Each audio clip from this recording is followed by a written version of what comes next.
Hey, everybody, what is going on? This is your Uncle Steve, and you're in Uncle Steve's Lounge here on the Sunday Chill. As we talk a little bit about our 2025 Falcons, I know everyone had a great time looking at that youth and its inexperience and just you know, fire in those young guys. That was exciting to me too.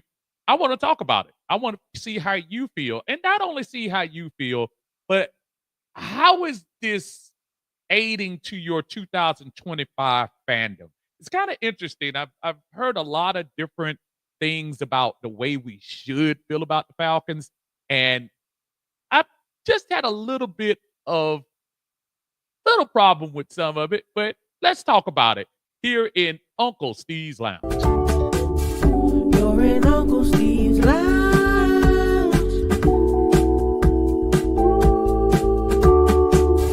You're in Uncle Steve's lounge. Gonna sit down, have a good time. You're in Uncle Steve's lounge.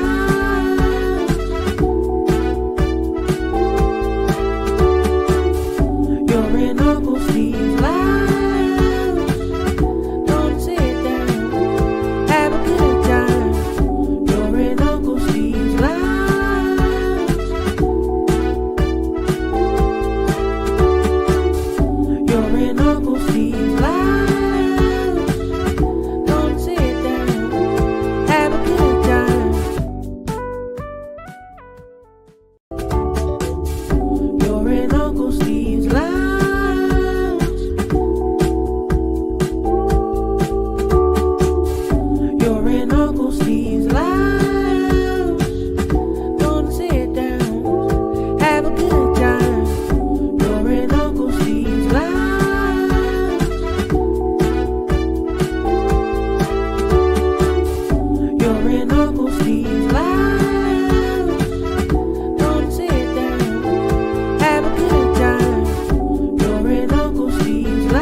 Man, you know a man has to have an ego when he's vibing to his own theme song. But it is what it is. This is your Uncle Steve here on a Sunday.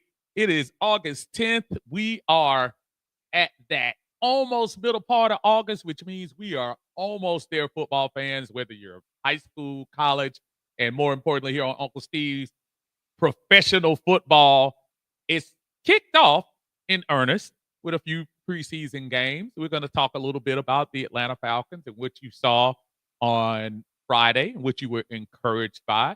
And also, just want to talk a little bit about just your feeling now going into the 2025 year. I know it's easy to fall into a trap, and I'm going to discuss that trap in a couple of minutes. But first, thank you again. Welcome you all in here. We're on Facebook. I appreciate you guys on Facebook, guys and gals on Facebook. I appreciate you all on YouTube. And also, we've been doing a lot of Twitter lately, and I've been getting a lot of reaction from there, and I appreciate that. Thank you so much for tuning in to Uncle Steve's Lounge. I am Uncle Steve. I am a longtime Falcons fan. I, I that doesn't mean I'm better than anybody else. It just is the fact. I've been rooting for these folks since the 70s. And we're getting into this time of the year that every football fan does, where you're 0-0, it's preseason, and hopes are high. All 32 teams. There's not a team right now in the NFL that doesn't have a positive vibe on what's going on with their team. Yep, even those folks down there in the bayou think for some reason that they have some hope coming into the 2025 season. But I want to talk specifically about the Atlanta Falcons because I do believe there is something different in the air. I saw it this week.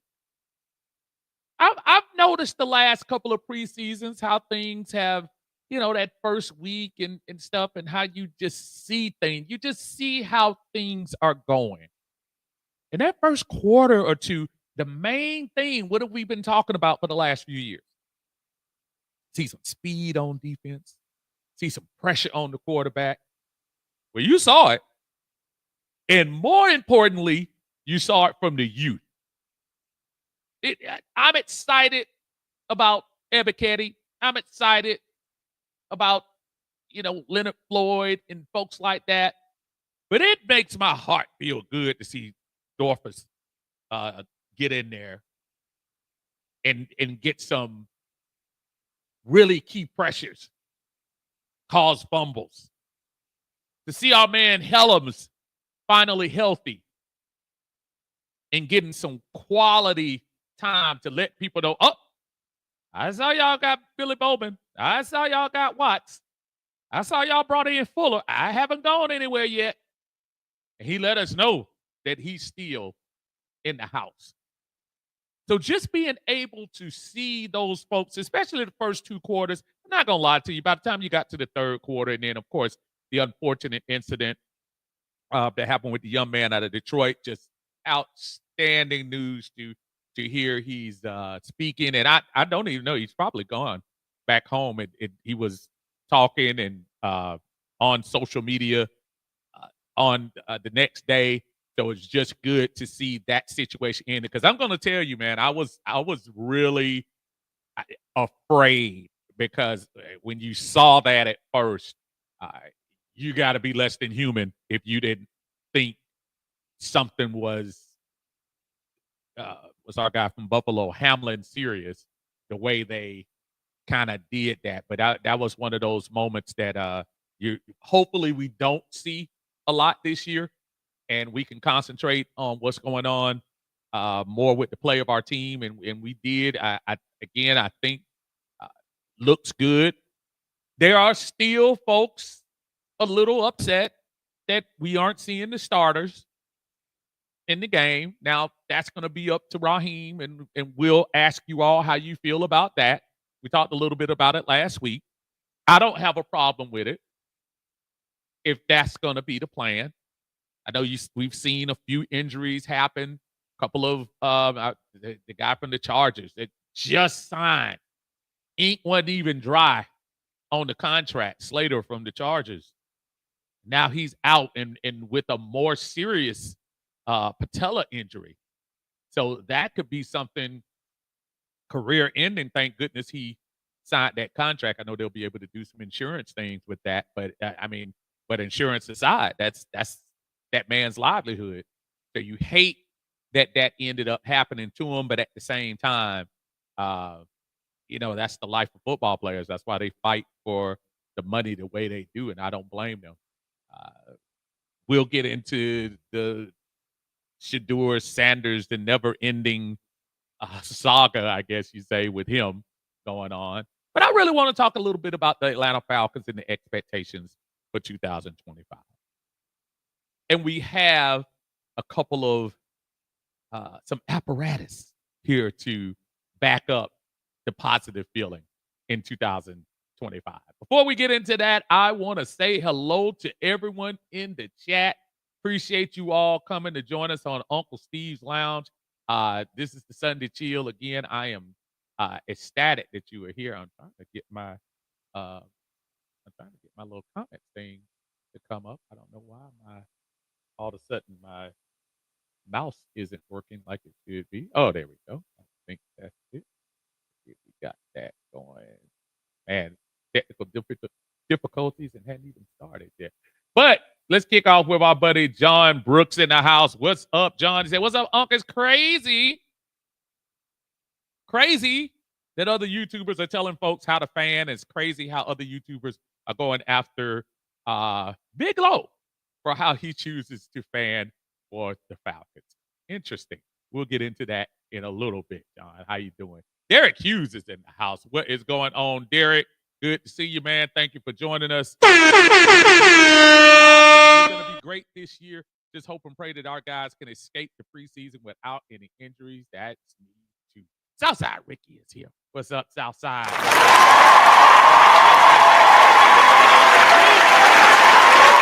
John, hashtag John, that can hop off low. He's one of the most knowledgeable fans out here, and he knows his and he does. Chaka Zulu's in the house. What's up? Again, as y'all come in, make sure do this one favor for your uncle. I appreciate it if y'all hit that like button for me. That way we can get this thing out into the universe here.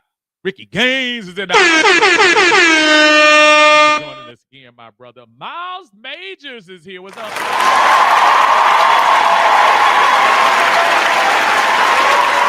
I'm going to tell you what. The Eastern Stick thing is very interesting because just in case, I don't know, but just in case things go left with our buddy, I remember his name now, Kirk Cousins, we will have a little bit of backup. I love that. Dexter Owens is here. What's up? Defense was, I think that's right here. They on defense looked decent. I like the ball get off. The pressure was constant. I think they need to fix a few run gaps, but I'm very convinced of how this young defense is going to play. That's one of the things I was thinking about as everyone was, talking about as everybody was talking about the pass rush, as you should. That's been our Achilles heel. But don't ignore the run defense because we do. There was a little bit of gashing in the second half, but again, the majority of the folks that were playing in the third quarter are probably people that we aren't going to see on the field. Matter of fact, if we see a lot of people that were playing the third quarter, we're probably in trouble. No offense to any of the folks playing in the third quarter, but it is. Southside says, super excited to see this team this upcoming season. Can't remember the last time I was this excited going into the season. It's been a minute, man. It's been a minute. He also says Hellum is a menace back there. Honestly, I'd rather the sure tackling and the fear he produces starting next to Jesse Bates. Use X-Man as the third safety and trade Fuller for a 6th and 7th rounder if you can. With Fuller, I was hoping Fuller would be somebody that we didn't have to reach out and get. But if Hellums is doing like that, think about it. Southside, remember after the play that Hellums hit dude, and which was a very legal hit. I was so disappointed in the referee on that. 2 plays later, one of the homeboy threw the ball to one of the receivers going across the middle, and I swear it almost looked like he peeked up before he caught that ball and said, "Oh dang, that's old Hellums. That's old boy who hit him." And next thing you know, that ball was coming out of his hands. I don't think that doesn't make a difference, man. That makes a difference. Atlanta Falcons pandemic.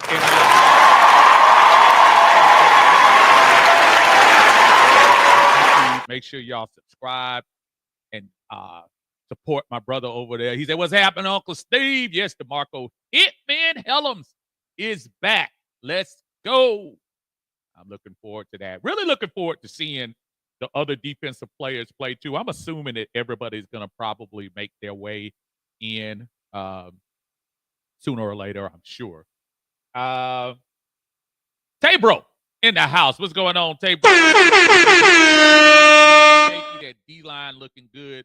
I want to caution everybody because I know that 67-yard pass was not good. I'm not going to try to pretend like everything was roses, but I think that's something that you can work on. I think that's something that they'll look at and say to themselves, okay, we'll figure that out.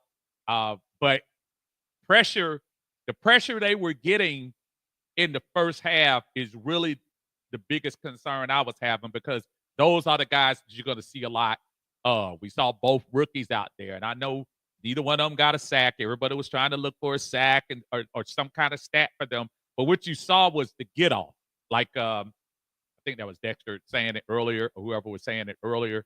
That the get off is what you're looking for. And Obrick got. I think he's gonna have these guys just rolling, man. I don't think it's gonna be a lot of paperwork plans and stuff like that. I think he's gonna let their athleticism run the show.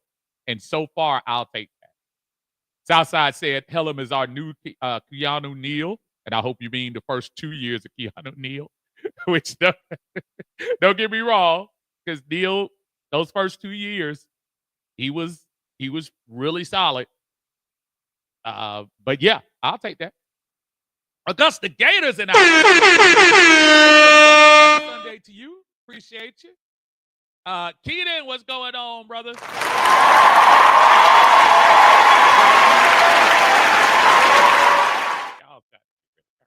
What's up, Backtown?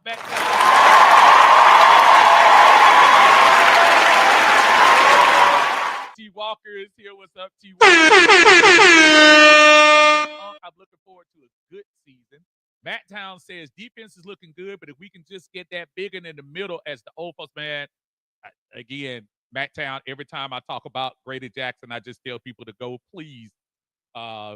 If you don't remember him, it wasn't that long ago, but go look at him, and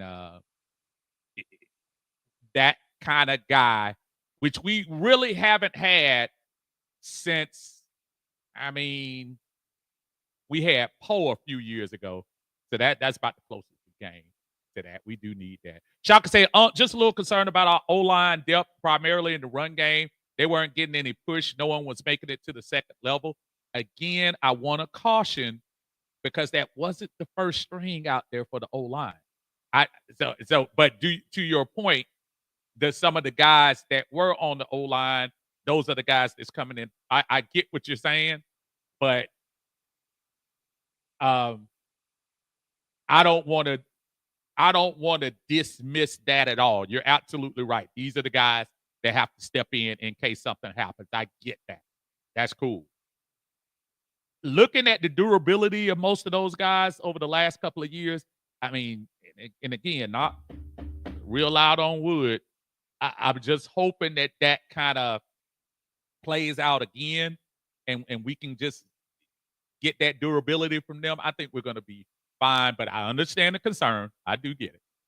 Atlanta Falcons fan Damon says, can't wait to see this Jeff Ulbrich infused defense in the regular season. Boy, I can't wait to see the starters do what they do. That's going to be fine. Henry.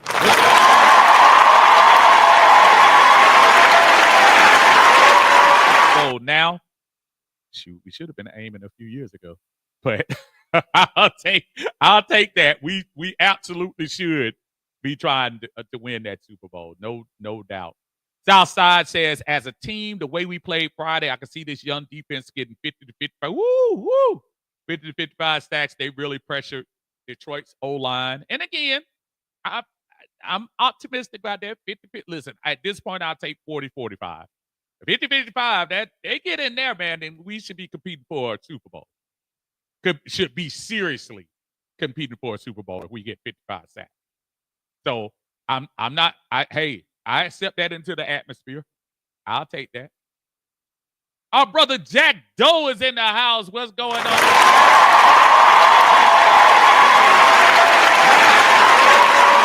Preseason. Let me tell y'all give Jack in the chat. Y'all give Jack a few thumbs down, man. Jack is a good friend, but Jack is a Steelers fan, and he got his own problems because he got old man winner over there, Aaron Rodgers, and Aaron Rodgers and no receivers on the table. Well, DK Metcalf is okay, but I think those are sour grapes coming from Jack, though. And as I've told him on several occasions, I have a 2X AJ Terrell jersey with his name on it soon as Pittsburgh start going into the dumps this year. So y'all give him a hard time out here trying to rain on the Falcons parade. Brian Peoples, man, in the house. slide through and say what's up before we go to work. Brian, man, have a great day at work, brother. I always appreciate you when you come in. But hey, do your thing today at work, man, and be safe, brother. We appreciate you. Tabro says the second game made some consistency. I think I know what you were trying to say there. My bad. But yeah, I mean, look, after seeing this week, and I know the Falcons are doing scrimmages against Tennessee coming up, so I'm aware. But I must admit, there's a small part of me that would like to see the starters get on the field a little. I understand why Raheem is doing what he's doing, but I would like to see Penix, if not for a quarter, at least for 2 drives, get out there with the offense and see what's going on.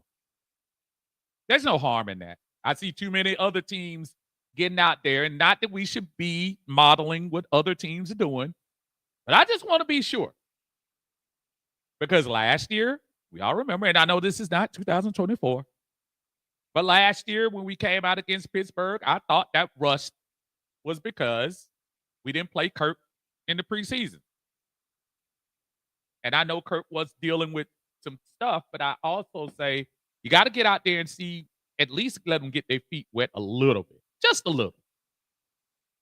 So right now, I'd love to see Penix jump out there, see what he can do for a drive, and then it wouldn't hurt my feelings if you don't see him in game 3.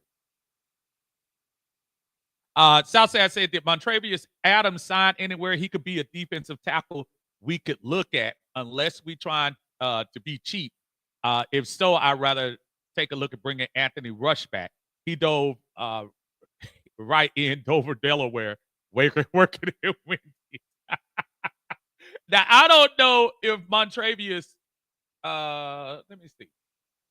I'm going to look that up as we are, see if I can see the free agent for the NFL as I'm going down the list. Matt Town Dirty says Heineke is the same in this charge as saying, oh man, look, there was a reason Heineke was there, folks. Heineke is not the answer. He is somebody that would be nice if everything went left, but Heineke is definitely not somebody that you're looking at. I'm glad we got Easton Stick. He looked a lot better as far as that's concerned. Atlanta Falcons pandemic says, I know what the masses are saying, but I want Christian Wilkins here, provided he can pass the health test with that foot. The middle could use him. The drama just got blown up, not a major concern. There's, I know from a talent standpoint, he's there. And look, if we can get to the bottom of what happened, let's see. Let's see what happens. I'm not gonna completely throw him under the bus, but he's gonna want to get paid, folks. I'm sorry. He's gonna want to get paid. Henry says at least one series for Penix. Oh, girl, Carrie is in the house with the super chat in here. Carrie, we appreciate you on the super chat. Let me give you a little something right here. What we got? What we got for Carrie? Used to be the cold way I treat the listeners. But now I've grown, and in Uncle Steve's lounge, all I do is love to read your super chat. That's what I love to do. Here, we appreciate you. Thank you for the $4.99 super chat. Thank you as always. Say hi, Uncle Steve. Hope you're doing well. Loved how our defense looked on Friday night. Played very physical. Can't wait for the season opener. Carry that makes 2 of us. I appreciate that. Thank you so much for the super chat. Kara says, hit that like button, and she's absolutely right. If y'all don't mind, hit the like button for a brother. Hit the like button. We appreciate you. Thank you. Shaka Zulu says, I'm with you. I hate to see them start off flat, especially against the Bucks. This division game. Raw got to give the starters at least one quarter. That's a very good point. I appreciate that. Yeah, you definitely right on point with that. You gotta start. Right. The season isn't over if you lose to Tampa Bay, but boy, the season will take a nice turn if you can win. That would be a very good start. Division game 1-0. What a way we could start. We got Lady T in the house. What's going on, Lady T? Lady T is our resident Saints fan. So she said, "My Saints stay on y'all mind," which is actually not true this year. I swear, there are seasons that we go into this thing thinking about, our NFC South rivals. I promise y'all, it's only one team I'm thinking about in the South, and that's Tampa Bay. That's how much disrespect I have right now for the Saints in Carolina. Right now, our rivals for life will always be the Saints, but I promise y'all better figure out who's going to be your quarterback first. Won't worry about us staying on your mind. Worried about who's going to throw the ball. If I'm not mistaken, I think Spencer Rattler is the starter today. That's scary. That's a scary thought. Tyler says, Tyler Heineke playing just like what his name consists of. A drunk. Wow. Oh, man. Heineke won one game for us. Carrie says, who was your player of the game on Friday? Mine had to be Dorless. Yeah. Helms or JPJ all played very well, in my opinion. You got to say Dorless, I think. Dorless set the tone, especially with that early caused fumble. And just knowing that this is his second year, I think that means you saw the work put in, you see the effort going. I love it. I think that's where you got to go, as far as I'm concerned. My buddy Jonathan Freeman is in the house. I'm trying to get my speaker. Man, y'all, when this thing goes, Varsity Chili Dog. What? I know Jonathan's back in town, man. Y'all welcome Jonathan back to the A. He is representing as always, man. We got to do this thing, Jonathan. There's too many years. We gotta get this Falcons thing so we can get this playoff game in the bins. We got to, my friend. Henry's in here as well. What's up?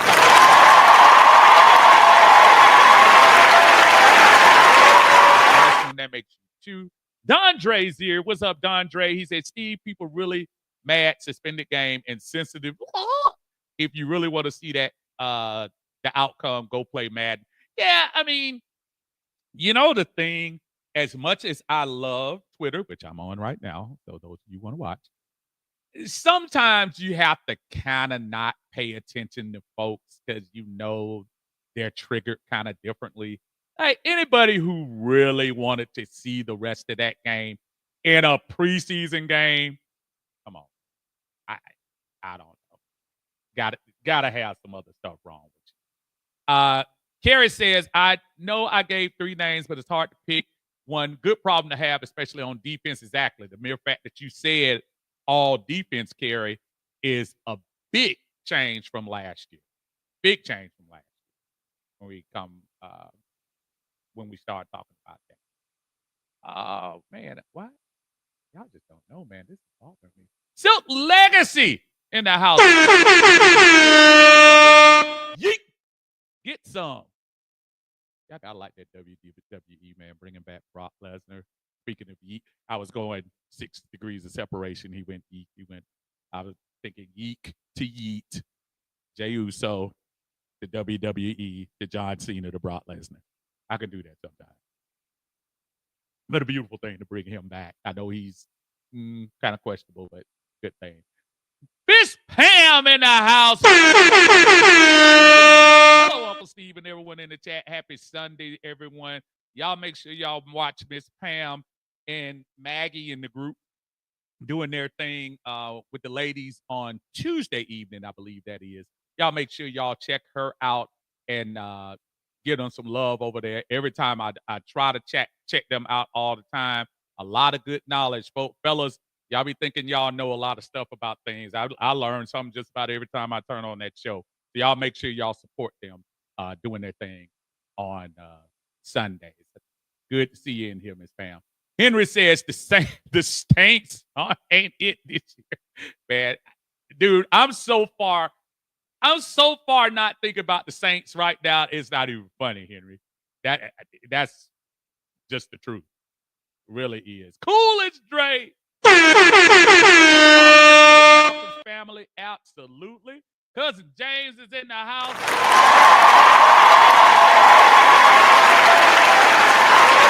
James Williams. James, good to see you, man. He said I might have to get a Helms jersey after that. Helms, again. Helms just let everybody know that Jordan Fuller signing and Xavier Watts and everything. Everybody's just pretending like nothing to see here, man. Helms said, not yet. I'm not ready to get this job up yet. Henry said, wishing Maurice Norris a speedy recovery. Yeah, I when I saw he was talking on social media, I felt much better about this because I'm going to be honest, chat. I thought because that ambulance wasn't moving very fast. When the folks centered around him, you saw a lot of movement, but I was very concerned. And, we don't want to talk about morbid stuff, but I'm just trying to tell you, you don't want to be the first place that inevitable thing will happen where it's more than just an injury. But I'm just so happy that it didn't end up turning into that. So that's a good thing. Southside Ricky says the Saints shucking and jiving by rolling with Tyler Slaw as the QB. Ain't nobody taking y'all seriously. Y'all had two entrenched to hang them up this offseason, just trying to avoid running out the tunnel. He's talking about our boy Derek Carr, who ran out. Good for him. Look, again, the Saints, I'm not even. I'll worry about the Saints when we play the Saints. I'm worried about Tampa Bay because, one, they won the division 4 times, and 2, that's the team we play first. I got to be worried about Tampa. And, yes, I peeked in just to see what they were doing yesterday. You got to pay attention to it. Miss Pam says she's loving my defense. Pam, let me tell you, if you didn't like, and I'm gonna take the third quarter out of it, folks. Don't get me wrong. I know some of those players are playing for their life, and I appreciate them trying to make this team. But Miss Pam, aside of that long pass, aside of that one long pass, boy, the hustle, the speed, the intensity. See Helms, see Dorless. That's something you got to get excited about. If you can't get excited about that, I don't know how to tell you to be a fan. I don't. Not going to tell you how to be a fan, but I'm saying I don't know how you can't get excited about it. I haven't seen them start up like that in a long time. King Richie is here, man. What's up? See you, man. King, you still doing your thing, man. I think King got a podcast out there too, man. Y'all make sure y'all support King out there on his thing, man. Put your title of your show in here for me, brother. He said, "What's good? Defense flying around. We could see a change with Obert. Obert I'm trying to tell you, man. It's not like he's not a good coach. Y'all keep in mind too that Jet situation. He was put in that situation. He was Raheem Morris the year they got rid of Dan Quinn. He was thrust into that situation. I think even he will tell you he probably wasn't ready to be a head coach at that time. But I know how he can improve that resume. Play some defense like they played in that first half, and that will go a long way towards you being here or getting that next head coach job. Henry said, finally, a defense we can brag about. True. Mr. Big Management in the house. What's going on? O-line. Again, the depth of the O-line. The O-line that was out there is not the O-line that you're going to be seeing uh, for most of the part. Hopefully, everyone stays healthy. So I'm not as concerned. Uh, Storm Norton has shown that he can do things. I know we got our buddy. Yeah, I was a little concerned about the draft pick over there. He was kind of shaky over there on the edge, but give them some time. They're rookies. Every rookie is not going to hit on the first week. Every free agent that come in is not going to style and profile on every play. So we got to give these folks time. It is week 1 of preseason. I would rather them do that in week 1 preseason than in week 12 regular season. We're in the middle of a playoff run. So I would like to at least think that things can only get better. Kerry says, I know it's a rivalry, so it can go either way, but there's no reason we shouldn't sweep the Aints this season. My son argued with me about this, and I get what he's saying. My son is analytics, so he's like, Dad, there's no, the Saints have nothing this year. But do y'all remember week 10? Do y'all remember 6-3, leading the division by 3.5 games? The Saints, nothing to play for. Just had their special teams coach named as the interim, and we came out there and because that's the Saints. That is our true rival. So I kind of stepped back a little bit. I respect the rivalry, but this year I don't think they're anything to worry about. I don't. Jack Doe said that was a clean hit by the safety. That was not a penalty. I hope when they go to New York and look at that play, I hope somebody goes back and penalizes those referees. That's about as legal of a hit as you're going to have. And I think I saw Raheem even kind of tell him that when he, went over to the sidelines. I think that's what he was telling him. Like, yeah, don't worry about that, man. That was just a bad call. And sometimes you're going to have bad calls. But Helms, they probably got that one. They're going to have that one on the film this weekend. Textbook hit. Just got to get the referee some of these glasses like your aunt got on here. Pandemic says, first we were the Grits Blitz, now we're the Gridiron Gladiator. Hey, as long as we,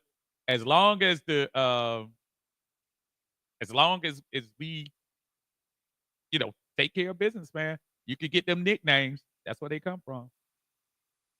Matt Town Dirty said, is Alfred about to lose his job? He should have lost his job already. I know a lot of people are the Alfred fans, and I don't know whether his cousins or whoever are around to support him, but yeah, D. Alford, bruh, I don't know what that was.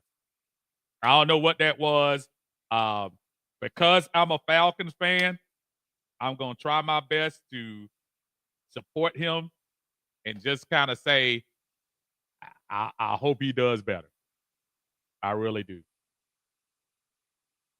Mr. Big Management says the D-backs look questionable, but again, those are backups.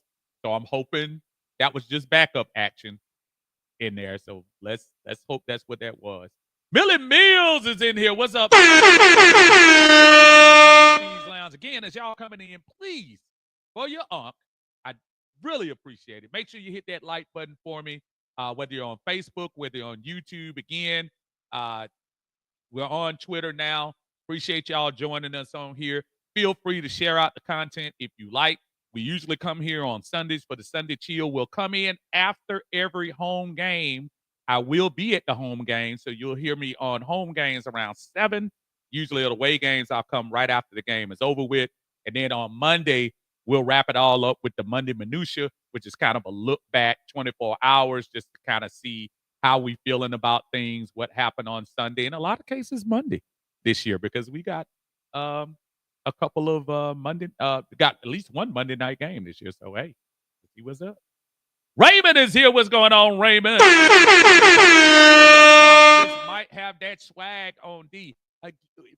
Boy, the identity of the if the team can adopt the identity of that first and second quarter defense, folks, we won't be asking the offense to do a whole lot. Think about the pressure that the offense had last year. And this was an offense that pretty much carried a team. You had a 1,200-yard receiver. You had a all-world guy in Bijan. You had a extremely capable backup in Tyler Algier. Still looking for some unicornic action from our buddy Kyle Pitts, but I think he'll be all right this year. But the pressure was on the offense. Let's hope the defense can kind of take some of that pressure off this year. Pandemic says, I agree with Kerry. We should sweep the division. Carolina, I think, will throw their hat into the race. They can throw their hat all they want to, man. I'm not. I know people, the last game, Bryce Young. I get it. I was there. I know. I feel you. I think that was an anomaly.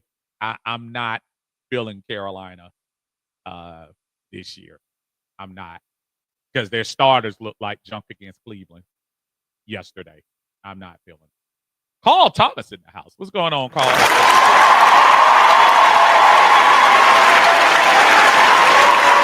For me, preseason way different from regular season. I have no problem with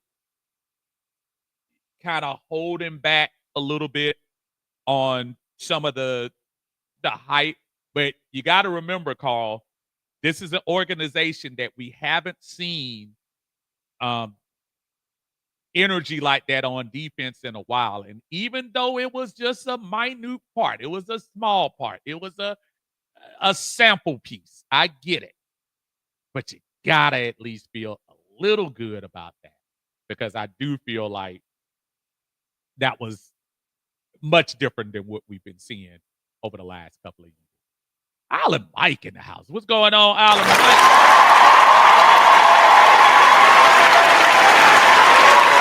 Afternoon in Uncle Steve's lounge. Thank y'all for coming. Yeah. Henry says, I still don't understand why they re-signed him in the first place. The offer, that makes two of us. I'm still trying to figure that out too. Unless they just wanted camp bodies. I mean, I don't know. Oh, shout out to Jesus, the wide receiver, man. Robinson? Cat was y'all help me out. The receiver catching all the passes. Yes, sir. You talk about trying to up your stake. Caught 8 passes, man. That's some pretty good. And Easton Stick, again, for those of you who didn't catch me at the very beginning when I said, listen, I'm not trying to tell you totally get rid of Kurt. Experience matters. He's a little healthier this year. I don't mind having him in this position. But if things did go left, I like the accuracy of Easton Stick, and actually had a couple of them that got dropped. But I liked how he looked. Pandemic said, yep, Oprah picked up exactly where he left off last season. He just looks out of sort every time someone scores on him. Not a good look. I look at D. Alford, and I also look at Clark Phillips. I think this is going to be a very interesting year when you start talking about what we're going to have in the secondary. It's going to be very interesting. I'm trying to pull this list down. I see a question coming up. Get ready for it. Kelvin is in here. What's up, Kelvin?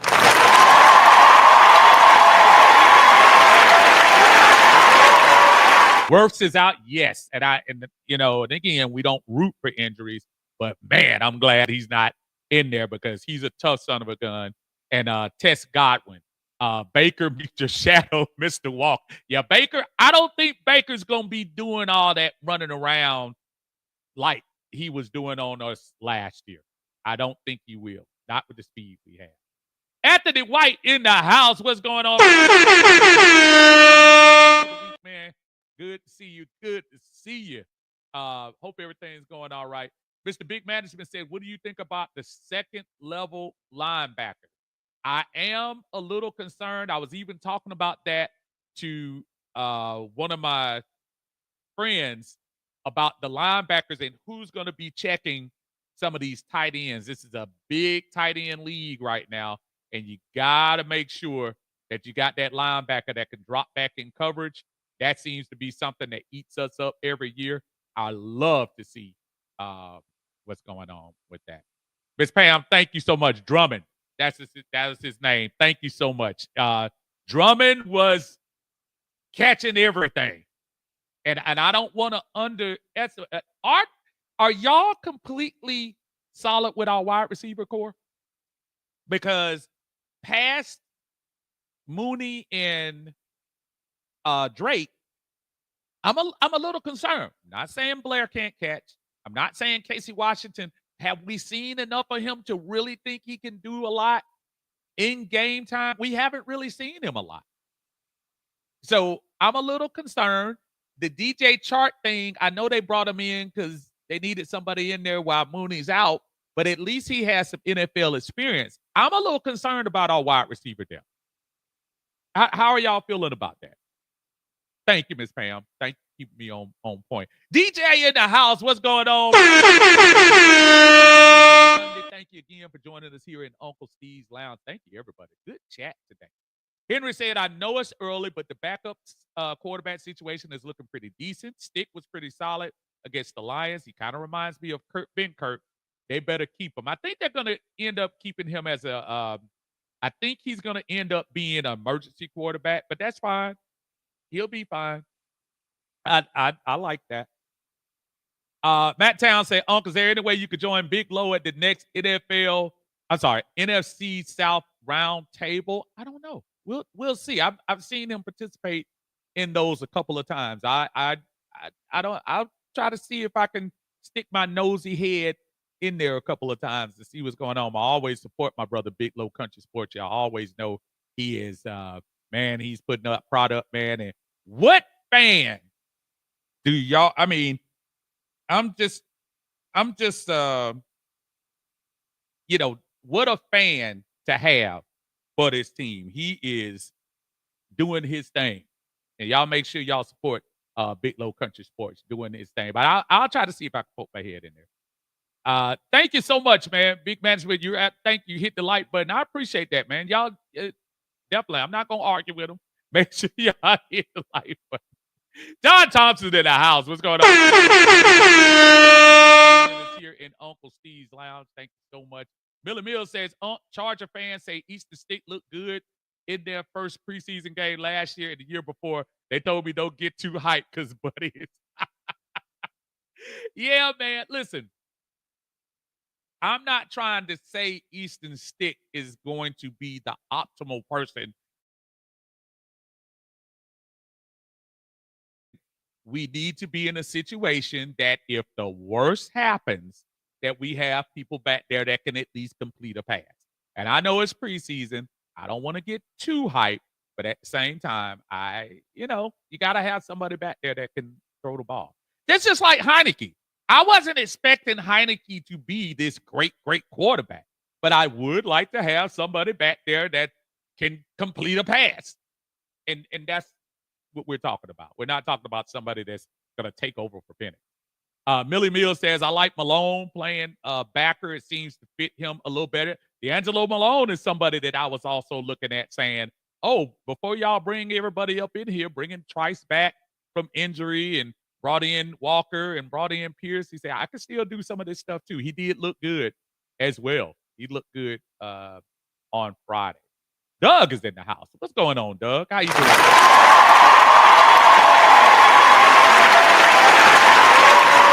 Games with little to no talent. I have no doubt in my mind that we will be elite with our offense and new revamped defense. Now, see, that's kind of the talk that I'm looking for because, look, I'm not trying to tell anybody to be pessimistic. I'm the biggest pessimist when it comes to the Falcons. And I'm just trying to tell y'all, I have been, since the draft and seeing some of the free agent moves we made, I've been more optimistic in an offseason than I've been in a long time. And because it looks like we're actually importing talent over just bodies. And we haven't even seen the guys yet. The starters. These are the rookies, second-year guys we were looking at. And I got that feeling. So, yeah, I'm with you, Doug. I'm with you. John says, I've been thinking we need another wide receiver. I'm right there with you, man. He said, beyond Drake, I'm not confident at all. And again, not trying to start gloom and doom.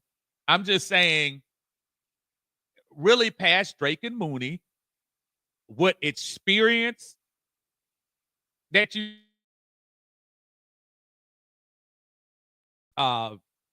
like him as a special teams guy, and like him in that third every now and then to come in there, but it doesn't give me the warm and fuzzies to know that he's in there, because you gotta just have that other alpha wide receiver, and I'm not sure we have. Carl said, yeah, we've been needing a true third receiver. I like Ray. I like Ray too, but I like Ray gadget. Excuse me, kind of a gadgety player. Ray is nice. Ray is small. Ray got to hold on to the ball. But I like Ray as well. But we got Agnew as well, folks. Agnew kind of fits in that Ray position probably better than Ray. If you think about it. If y'all watch Agnew with Jacksonville last year or last couple of years, they kind of is like that. Anthony White says, I'm not all the way comfortable about the wide receiver room either. I mean, if he's right there with me. This isn't saying we don't like the Falcons wide receivers. We haven't seen them enough to have a feeling. We've seen specks of Casey Washington. We've seen Kadero Hodge fill in admirably when Drake was out for a couple of games. But other than that, man, I need to see them. I need to see that. Paul says Mooney's the truth. And I'm not saying Mooney's the truth, but Mooney's missed a lot of time, too, the last 2 years. So, I don't know. What's up, nephew? Alabama Crimson Tide to go 7-5 again this year. I can see it. I can see it in his eyes. Not even looking at him. I can feel it.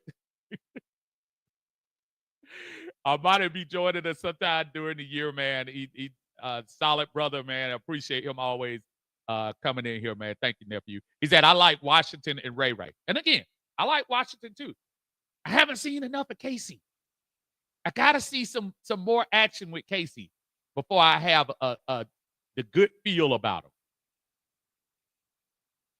him. Doug says, I'm not really worried about the wide receivers because Penix is the type of quarterback to make any wide receiver look good. And there could be some truth to that. There could be some truth. I appreciate it. Yeah, you're right. DJ says, hit the like button and you're going to hit your toe on the side of your head. I appreciate y'all, man.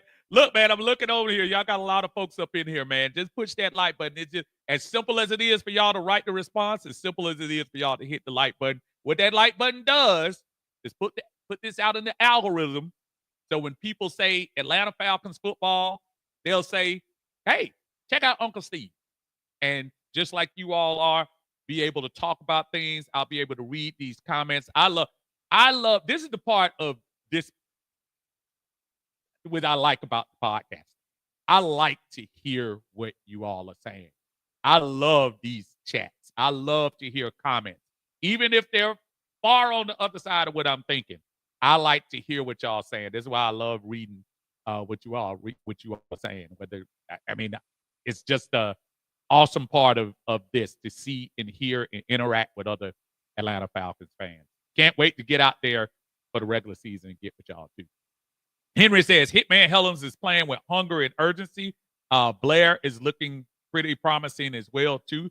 Blair is looking to be one of those guys on the team. I'm hoping he can bring us some good stuff this year. Let's see. Big Manager said, D-Line did a great job shining bright without Grady Jarrett. All due respect. Of course it is. Listen, Grady Jarrett will be one of those Falcons, and and I don't want y'all to get twisted when I say this, folks, so don't shoot the messenger. Grady Jarrett was a very solid player for the Atlanta Falcons. He wasn't Aaron Donald. He wasn't Max Crosby. He wasn't one of the he wasn't old boy from Ravens that's losing my mind right now. He wasn't an all-pro type defensive lineman, but he was solid and he was dependable for the most part. So I'll always have respect for what Grady has brought us. But at the same time, I think we'll be fine. And we needed to get a little younger on the line as well. John says, hell, I'm hitting the hell out of him. Oh, man. Don Thompson say, hey, it's 50 here. Should have 50 likes. There you go. For real, thank you. Absolutely. Especially for the Falcons. Not for me. Put the love up for the Falcons. That's what we're talking about in here. That's what we're talking about. Brother Shabazz, what's going on, man? How you doing? He said, how do you feel about the 80 Nash kid? You know what? And he caught 2 passes, bro, this past week. I heard so much about him, and I saw him briefly. I had a chance to go earlier to the OTAs early on. So, yeah, he caught a couple of passes, but, man, I heard so much about him. And the brother Simon, too, the tight end. I'm just a little worried that we're not seeing them enough. Are they going to be practice squad guys or whatever? I heard so much about Nash.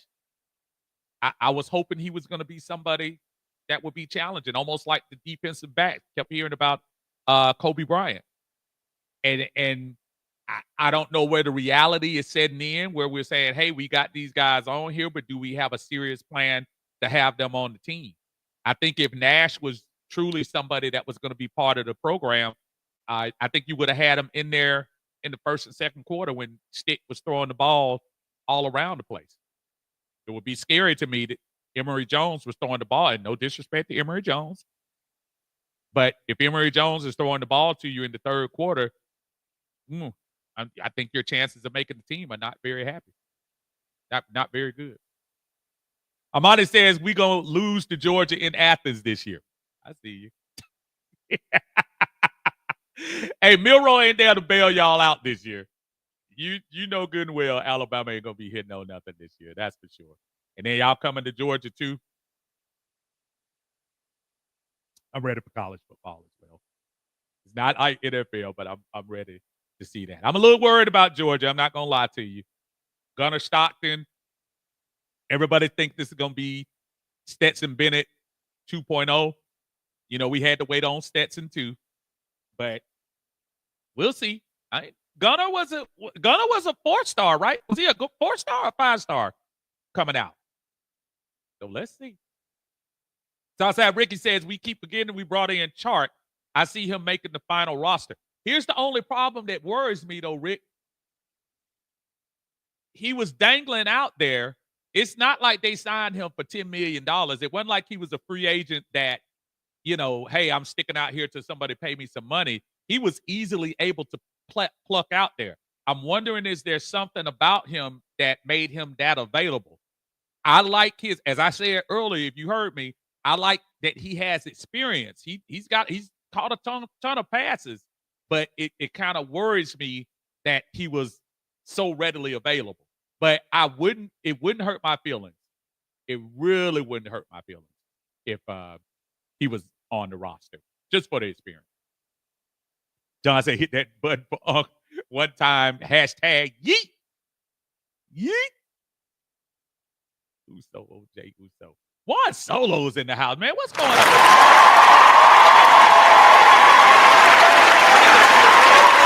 I'm ready for more than 40 sacks this year. I think we're going to get it this year. I think with Oberyn, I think you'll see them taking more chances with this defense. And I think Oberyn is probably going to be honest with that. You might miss a play or two because we're going to gamble with the pressure. I can see us gambling very much with the pressure this year. So I look forward to the 40 sacks. Somebody else is being ambitious, saying 50 to 55. Look, you got to crawl before you walk. Crawling is taking that 40 sack. Now, anything after that, I'll take it. Absolutely. That's our brother Ron Thomas in the house. What's going on, Ron? How you doing there, brother? The tight end will get cut. We'll see. Felipe plays special teams. It's not like they're looking for him to be this star, but we do need some special teams guys too. And plus the mere fact that he can do some other things. Franks can throw the ball. Franks can play tight end. You need those Swiss Army knives. So, hey, make sure you don't underestimate. I'm not trying to tell you he's great. I'm just trying to tell you that you want those flexible guys. King Richie just put his podcast out. He's at Dirty Falcons Podcast. Y'all make sure y'all check him out doing this thing. King always got some refreshing commentary as far as these Atlanta Falcons and usually on point with what he's talking about. Y'all make sure y'all give him some love over there. Doug says, I think Divine Diablo is going to have a big year. Don't sleep. And what we're going to do about Helms, he might win that starting safety spot. Well, I tell you what, Helms gave him some really good tape to look at. He didn't hurt himself this week. He didn't hurt himself. Not at all. Pandemic says Grady Jarrett was a business decision, consistent his whole time here, and that's a perfect word. Extremely consistent, and we just couldn't pay him that $20 million. That was not going to be the case. Henry said, were you referring to Ray Lewis? No, big boy who was in the middle. Big fat, and I'm sorry, I call fat. I'm fat too, so I'm not gonna sit here. Big boy who was in the middle of the during the runs that the Ravens were making. Big D tackle. I don't know whether that was a Samoan cat, but big dude. Y'all know his name. Help me out, y'all. Help me out. James says, looking forward to going to the Vikings game this year. That defense go stop this cold chant. Yeah, man. And listen, no Addison on the other side. That's gonna play some. That's gonna play a big part. Addison he's playing in preseason, but he's definitely gonna be out the first 3 games. So you might be able to do some more things. I know they still got Hawkinson at the tight end position, but maybe that'll help just having Justin Jefferson to worry about on there. John says if they go to the practice squad, they're as good as gone. That's what I'm thinking too. But remember, the practice squad teams, they got to pluck you. But if they pluck you, they got to sign you. They can't just pluck you and put them on their practice squad. So, I mean, we'll see. Maybe some of the lesser teams might do that. But that goes back to what we were talking about, John. Is our wide receiver room that nice to where we can afford to let young talent go like that? I'm like everybody else. I was expecting to see a lot from Nash this year. False start. What's going on? I know everything's going good when false start is out. Absolutely. Pandemic says, truthfully, if any of our undrafted free agents hit the practice squad, they will not be there for long. Okay, you thinking the same thing? I hear you. That could be true. But there's a reason that they would be out there. There's a reason. A1 Forever Sports in the house. A1 Forever Sports doing his thing, my friend. He says, Casey Washington was a no-show Friday, and that kind of surprised me. Me too. Again, it's interesting, but maybe that might tell you where they are trying to go. Maybe Drummond is a bigger part of their plan in the wide receiver room. Maybe that's it. I don't know. But I was looking at that too, Chris. Same thing, man. Same thing. Georgia, Texas boy in the house. What's going on, Uncle Steve and the Falcons family? The new era is here, and the Atlanta Falcons will rise in 2025. I believe that as well, my friend. Always love your energy coming in here. Pandemic says Chart is a security blanket at best. I believe that. Soon as Mooney comes back, I can see them going with the younger guys before they would keep Chart. But again, there's experience counts a lot. And I know Michael Penix, we're expecting him to upgrade, this team as far as spreading the ball around, but it would be nice to have some experience out there. King Atlanta supporters in the house. What's going on? How you feeling? Good to see you. Thank you for coming in here in Uncle Steve's Lounge. Again, appreciate the love everyone's having out there. Again, if you're just walking in, just coming in, whether you're on Twitter, Facebook, or on YouTube, don't forget to subscribe to the channel. Hit that like button for me. Appreciate you. Georgia Texas Boys says, I think game one was strictly about the depth on the roster. And it could be. It could be. Now, the first part was seeing that some of the young guys get a chance to get their feet wet in NFL action. But I do feel kind of the same thing. I think you're going to see preseason mostly be about the depth. And I can agree with that.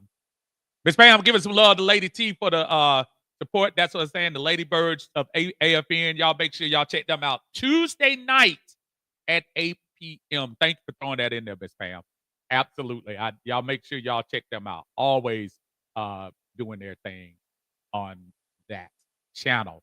Mr. Big Management says, do we need a new O-line coach? Or at least, oh, no, man. Leopard, no. Man, the O-line he's coaching up the O-line. Y'all got to remember, man, the O-line is probably, if y'all keep it straight, the whole line, the O-line is the O-line. It's the strength of this team. That's no doubt.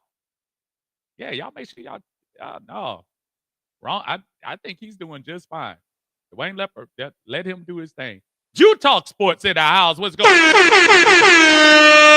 Jew Talk Sports getting ready to get into the season. He usually drops a lot of knowledge on some shorts and checking them out live. I don't know which day do you consistently go on live. I know you usually have a solo show you come on.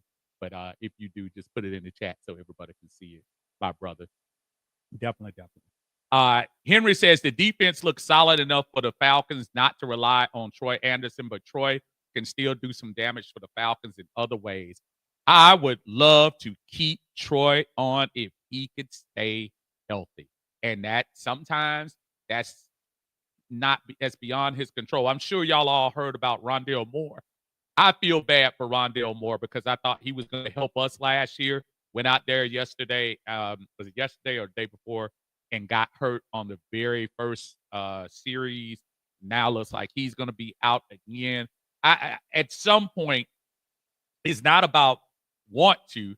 It's just some bodies are not meant to hold up like that. And he unfortunately happens to be one of those. Troy Anderson, y'all saw when he was on the field, it's not like he can't fly around out there, but he got to stay on the field.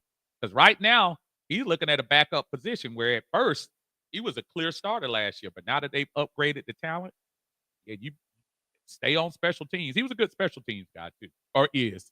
He ain't gone yet. Yeah, Nada. Yeah, that's who I'm talking about. Yeah, that's who I'm talking about. Thank you, Georgia Texas boy. Now, Antonio, appreciate you, man. Siragusa, that's old school Ravens. Now I was talking about Nada. Yeah, that's him. But Siragusa was pretty good in his day too. It's a little further back. But yeah, my man was pretty awesome on there. Absolutely. That's who I was talking about. Thank you, JQ. I see y'all out there. Thank you so much. Appreciate y'all helping me out because I don't even try to pretend I know it all. So I knew y'all knew exactly who I was talking about. Southside says, Ebiketie, I believe, will lead us in sacks with 10 to 12. And again, Ebiketie, the forgotten man who has led us in sacks last couple of years. We can't pretend that, he's not there. And he showed up again yesterday, Friday. So give him his credit. Absolutely. Drew, what's going on, Drew? How you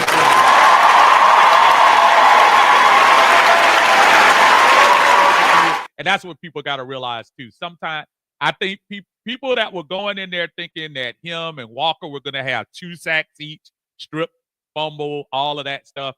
No, but if you noticed on that first doorless, there was a reason why the quarterback had to go in the middle because Pierce was coming like a bat out of from the side, and so he had to come to the middle, which helped Doorless strip that ball and make those turnovers. It's great to see the turnovers with the Falcons. Great. John Thompson says, yeah, side note, them ain'ts looking like that. It's funny you say that. I was actually thinking about going on late just to see what the ain'ts are going to do, but I was looking at the little scoreboard I got behind me, and I saw 17-3. Folks, I'm trying to tell y'all, I am not worried about the Saints at all. Zero. Alan Mike says, is Clark Phillips even making the team? I'm telling you, I think he's a hot seat. He's a hot seat player. I'm looking on this list for the defense right now. I think he's a hot seat. I think actually, I know we just got Jordan Fuller, but it's not like we signed him for a lot of money. Judging by the way Helms look, Jordan Fuller might be on the hot seat. I see Troy Anderson being on the hot seat. I'm not sure, fellas. I don't know. Yeah, Pandemic said we have one of the best O-line. Oh, yeah. And again, I don't know what y'all judge it on. Lefford is one of the best in the business, man. He's one of the best in the business. Trust me. Drew says O-line was originally coached by Arthur Smith, who was an old man. Well, I mean, yeah. They got some good offensive line, man. Offensive line is pretty solid. Georgia Texas boys the same thing. Yeah. O-line is our least of our worries. John Thompson say O-line is my favorite group because we definitely need them. Absolutely. The depth isn't great. You're absolutely correct on that. We gotta hope we can develop our guy from Wisconsin this year. He's the one that got a penalty yesterday. So make sure we, do good by him. JD is in the house. What's going on?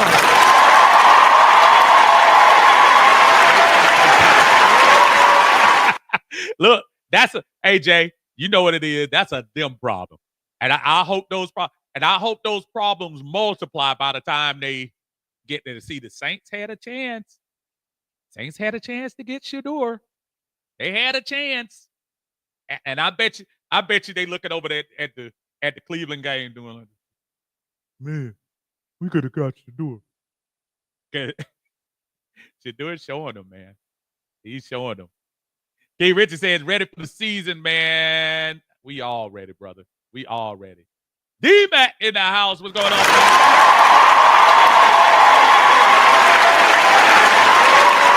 hope you are doing well as too on this Sunday evening. Again, appreciate y'all joining us here in Uncle Steve's Lounge. Alan Mike says, why did we sign another safety in Simmons? We have a ton of safeties. Well, I mean, if you're talking about last year, because Simmons not on the team this year. Or are you wait a minute. You're talking about they signed another guy. Yeah, maybe that's who you're talking about. I know who you're talking about. What's the guy's name? I saw that where they brought the other safety in. I was thinking you were talking about Justin Simmons. No, the other guy that they just signed in earlier today.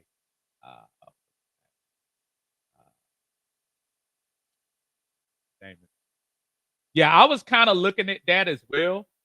Let's see. They put one of the other safeties on in Ronnie Harrison. That's who they signed.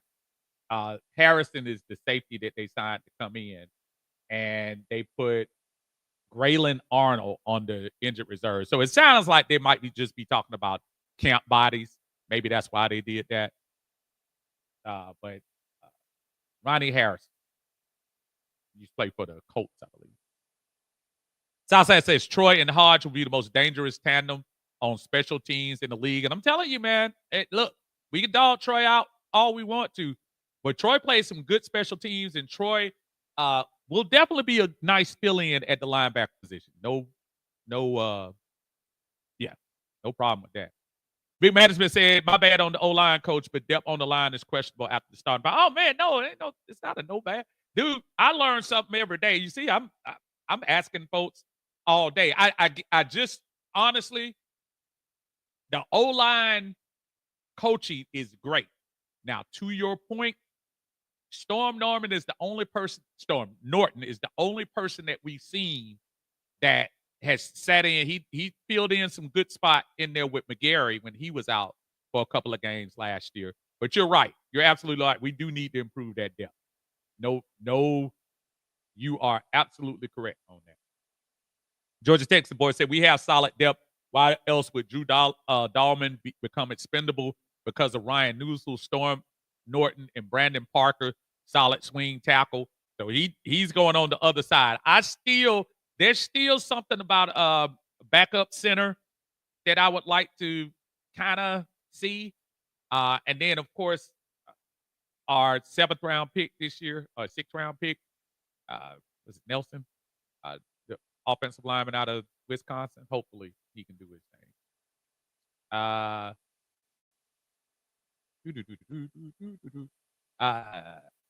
Georgia Tech boy said the depth played great in first preseason game. They did. Southside Ricky says week 1 Falcons defense will have 5 sacks led by Floyd with 2, and will have 2 picks both by Jesse. Look, the way Baker runs, don't be surprised if that number is more, because Baker's one of those people that likes to run out of the pocket. I'm not sure if the Falcons gonna let him do all that. I'm really not. That 5 number sounds to some people, they might say, man, that's too, man. I think Baker will get demolished. Doug says, Uncle Steve, I think we are already seeing the works of our new D-line head coach. Brandon Dorless and Root look like totally different players, and that's the thing. A lot of people, as they should have, criticized Jimmy Lake for some of the stuff on defense. So let's see. They brought in Ollie as the defensive line coach. So let's hope that this translates into the starters as well. Southside says worst being out will hurt them. Oh, hurt them big time. Big time. In week 1. Henry says Richie Grant and Clark Phillips are on the hot seat so far. I'm right there with you. Right there with you. No doubt. I'm going down here.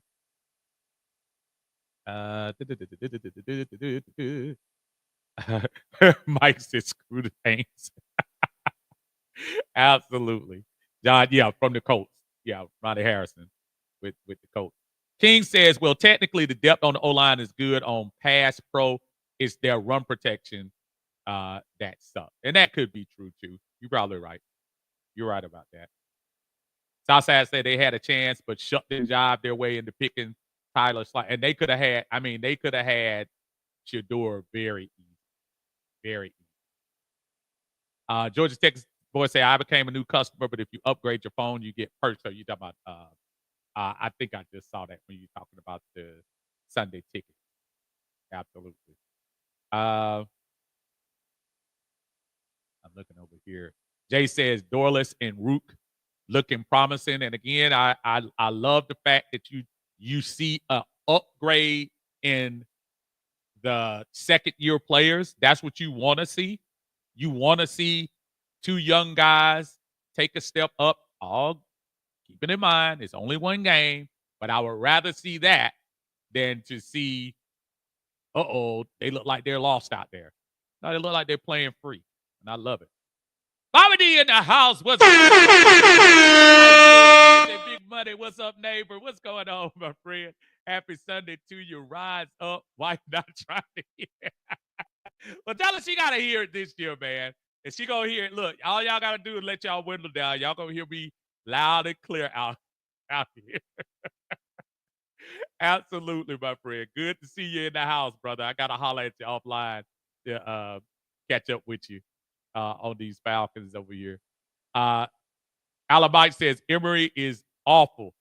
Well, there's a reason that you're number 4 on the depth chart. And Emory Jones, I think the most I remember him for last year is they brought him in to emulate Jaden Daniels last year, going into the Commanders game, and you see that didn't work out too well. I guess. But I mean, hey, what's going on, Brent? How you doing, sir? Appreciate you. Thanks for joining us here in Uncle Steve's Lounge. We love having you folks in here, doing our thing. Somebody was talking about Richie Grant. Yeah, Richie Grant's gone. Richie Grant is out there with our good friend and buddy, Kyle Shanahan. And tongue very much in cheek on that one, y'all. JQ says, looking like TQ Graham will benefit from Auburn. Well, Graham, you almost saw parts of him that seemed like he just needed a little bit of an opening. But you're right. I think that's Ollie, man. That's Ollie doing that. That the O-line stuff, that's Ollie. Don't get it twisted. Georgia Texas boy say JPJ better than Apatow. I mean, I don't even think to me. I think he was showing that at Tennessee. But it's always funny, man. I get mad when these young kids get labels put on them. I don't know and kind of don't even care about the quote unquote off-field things unless it's something super, super serious, felon serious and stuff. Maybe some guys just, have a little bit of a streak. All I know is the young brother been coming in here and looks like he want to wreck things. And as long as he got the Falcon uniform on, I'll take it. It's about time we had somebody like that on our team. As long as he doesn't push the envelope and get the 15-yard penalties, we don't need that. So. Mike says that your man Frank's making the team. Yeah, he gonna make the team. Y'all better have Felipe Franks on this team. Well, I'm gonna protest. I told y'all before, man. Felipe Franks was sweet to my daughter. So he was very nice and kind to my daughter. That's why I told myself from then on in, Felipe Franks got a lot of love from me. He's taking 2 different pictures with my daughter out there. So I got Felipe's back. No matter what. Y'all can't get me off of that. But if he get cut, I'm not gonna cry. But Southside says, Root coming for everything. Jimmy Pond. Let him get. Wow. Did Jimmy Lake go to the Rams? Did he go back to the Rams? I thought I saw where he is now is he the pass game? Defensive pass coordinator? Something like that. Almost thought I remember seeing that. Maybe I'm wrong. Matt Town says, do you think the new energy would be the same if Grady was still with the Falcons? That is a great question, and I'm going to tell you, no. And this is why. As good as Grady was as far as a leader is concerned, sometimes you got to look to change the energy and change maybe the voices that you're hearing. And I'm not saying Grady was saying the wrong things, but maybe some of these young guys, if you look at some of the teams that turned the corner, if you look at what Philadelphia is doing with all the youth infused on that defense, you look at what the Rams are doing now with some of the youth on that team and everything. Sometimes you do need different voices. Maybe it's time for Jesse Bates to take over as the voice of the defense. Maybe it's time for Caden Ellis to really be able to. I've been hearing a lot about Caden Ellis being the leader in that locker room now, and stuff. And so maybe you need something different. It ain't like Grady's voice was being heard enough to change the defense the last few years. And again, excuse me, this isn't beat up on Grady thing. This is a change the energy thing. Change how things are being done in that locker room. And I tell you, y'all, I'm not saying Grady, I'm not saying this led to his cut, but y'all remember that last game of the year and Grady came out there, same old BS. I almost I think there's a part of management that probably didn't like that. I'm not saying that's the reason. They didn't cut him until 2 years later. But I just don't I just think you needed to infuse a different leadership in there. Please don't think that's a anti-Grady statement. That's just so we need to change some things. Carl says I don't see the JPJ. I don't know. I mean, I'll let you judge. Tabro says Graham looks bigger to me this year. I've seen him out there on the field, down there on the side. He's a big dude anyway. So if he's bigger, oh, and he's moving quick too. And Mike says, I believe Caprice Raheem is also on the hot seat. Listen, Raheem made some very costly mistakes to this team, but I think Raheem is going to be good for this team this year. I look at this as this Dan Quinn 2015 through 2016. I really think the Falcons are going to break through. I'm not trying to tell you the Falcons are going to be the number one seed in the NFC and whatever, but I think we're good enough to challenge in the NFC. To me, sans Philadelphia and Detroit is a wide open NFC. And when I say Philadelphia and Detroit, I'm not saying they can't be beat, but those are probably the only two sure teams I see in the NFC. I think Minnesota has stepped back. I think Green Bay is no different than us. Tampa Bay is no different than us. We can beat Tampa Bay. We can't beat everybody else. If you would have told me the Falcons were 4-2 in the division last year, you would have said, oh, Tampa Bay must have swept them. We ended up losing the two of the sorry. I say I don't think it would have been. I think Ben knew Grady wanted out. That's why he drafted Root, Dorless, and remember we did do a lot of defensive line drafting last year. So that's a great point. That's a great point. And also verifying, Jimmy Lake back with the Rams, senior assistant. Yeah, I thought it was something like that. Something that says you ain't running stuff. Jay says DBs didn't look too good to me. No, they did not. And remember, we didn't get a chance to see how good the DBs were because old boy was getting pressured early in the first quarter and second quarter. He only got that one pass out, which unfortunately ended up being a big pass. Mike said you got a song for Ritter, but no song for Price. That's right. You know what? I probably do need to get a song for Felipe. Oh, you know what? You've just given me a great idea. I think I'm going to come up with a song for Felipe Frank. And it's going to be your fault. So, chat, y'all make sure y'all blame Al and Mike for that. Christian says, Jimmy Lake rejoined the Los Angeles Rams. Thank you, brother. I appreciate you. Jay says, Billy looks solid, though. Billy, and he also looked solid on special teams. Which again, if you can't start, that's what you do. He came. You saw the speed coming down there. Billy looked real good on special teams. Southside said if the Rams were smart, Jimmy Pond would be looking for a job. Yeah, hey, we have a good relationship with the Rams. I think Raheem probably found him that job. Zante, I hope I'm pronouncing that right. Zante Robinson, what's going on? Lead singer, right? Well, listen, I appreciate the sub. We're gonna talk about that lead singer stuff from Big Low. But I appreciate you. Thank you for joining me. Make sure you like the video again, y'all. Definitely check this out.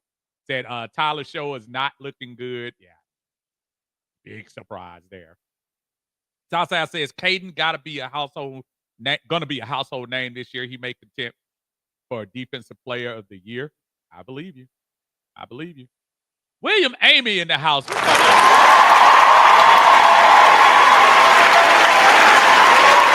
I know you were a big proponent for Hitman Helms. You absolutely were.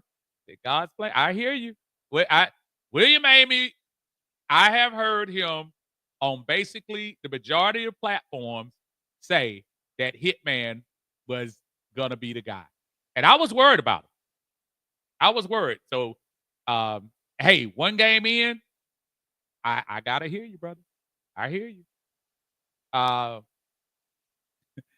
Mike said I'd gladly take the hit. Oh man. Matt Town says Pierce is hype is real. Already they're using 2 to 3. That's what I was about to mention. They're using 2, 3. They were doubling him in a preseason game. I don't know if y'all saw that. He was coming around there they doubled him in a preseason game. You're supposed to be playing like exactly like bland, like they had to accommodate for him coming around the corner. Let's hope he can do that with the first string in there. Dirty Bird 6-7 in the house.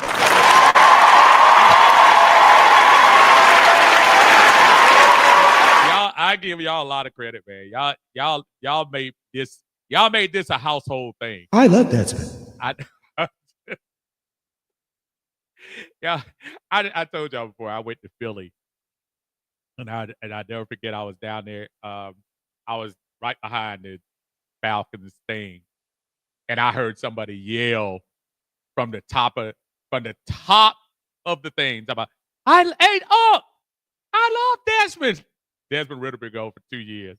Y'all, and if I gotta be remembered for something, God dog it, I'll go be remembered for this. I love Desmond. And that's fine by me.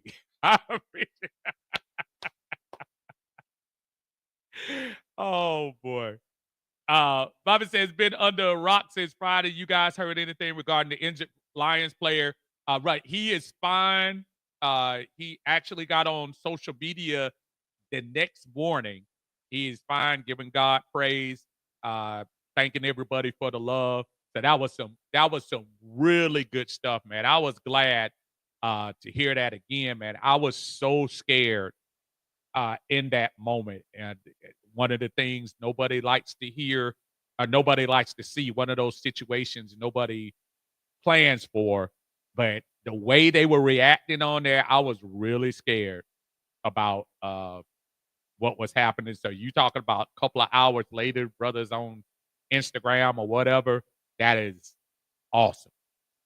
Awesome. Christian says the idea that the Falcons might have a good defense has me goofy smiling. I ain't mad at you. Hey, same here. I don't blame y'all one bit. I am super excited. I'm going to tell you who else is excited about this. I bought Athlon Sports. Now, I've been buying these preview things for the longest. And every year I buy these, I get disappointed every year because they say the Falcons aren't going to make playoffs. But guess what?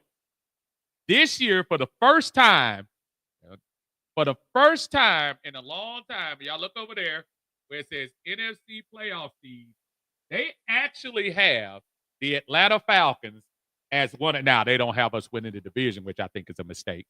But they actually have us making the playoffs this year. So give some love.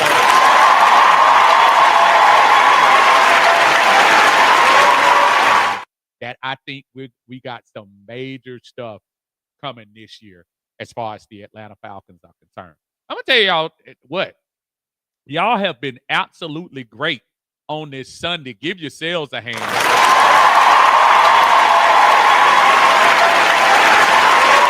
Hearing everybody feeling good about what we're doing for the Atlanta Falcons. Again, it's that time of year, folks. Negativity gotta go.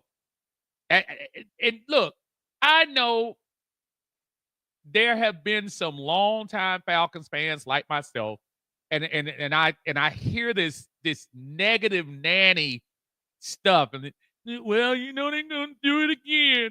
Yeah, preseason don't mean anything. y'all getting hyped over training camp. Y'all did that. Now, I get it. It's not the real thing, but goodness gracious, y'all can't see talent? Y'all can't see the difference? I almost get tired of doing the fighting with my fingers to folks like that. Man, if you don't like them, then stop. Then just get off. Go. Because I don't want to hear you in January when we got a home game in the and then you be sitting out there trying to act like you were down the whole time. I don't want to see it because I'm keeping receipts of some of these phonies.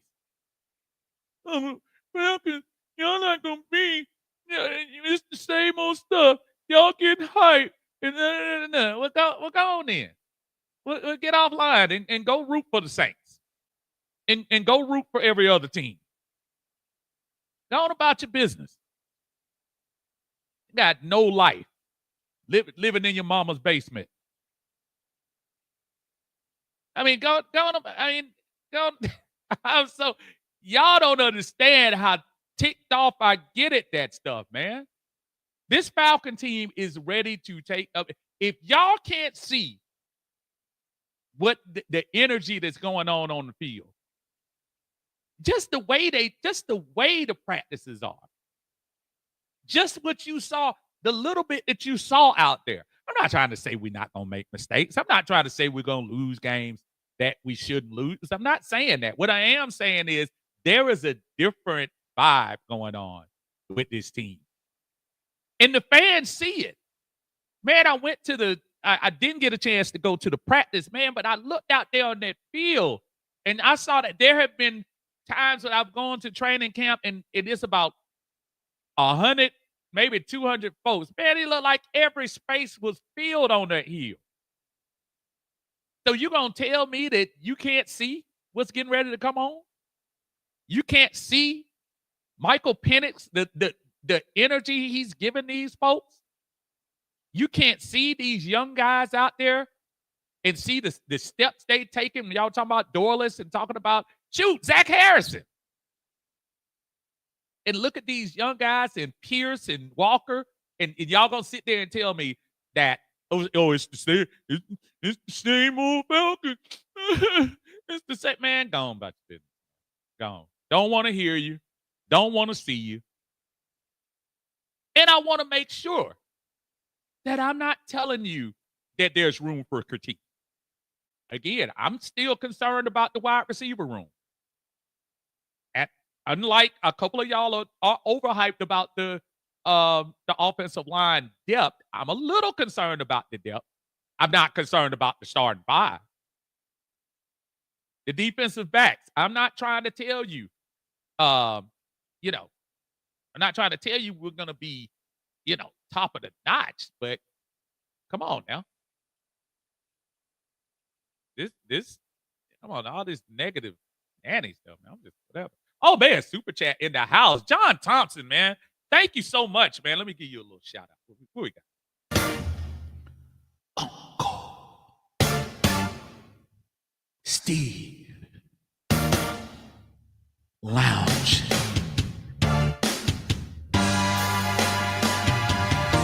Uncle Steve's Lounge, you know we here.